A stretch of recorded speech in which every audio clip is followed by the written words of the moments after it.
இடது கண்கள் சந்திரன் வலது கண்கள் சூரியன் இடக்கை சங்கு சக்கரம் வலக்கை சூலமான்மழு எடுத்த பாத நீழ்முடி எண்திசைக்கும் அப்புறம் உடல் கலந்து நின்ற மாயம் யாவர் காண வந்தன.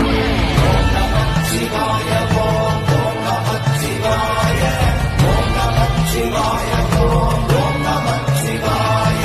உனது இடது கண் சந்திரன் வலது கண் சூரியன் இடது கையில் சங்கு சக்கரமும் வலது கையில் மான்மழுவையும் கொண்டு பிரம்மாவாலும் விஷ்ணுவாலும் அடிமுடி காண முடியாமல் பூமிக்கும் வானத்திற்கும் 8 திசைகளுக்கும் அப்புறமாய் நின்ற சிவனே, நீ என் உடம்பில் கலந்து நின்ற மாயத்தை யார் காண வல்லவர்கள்?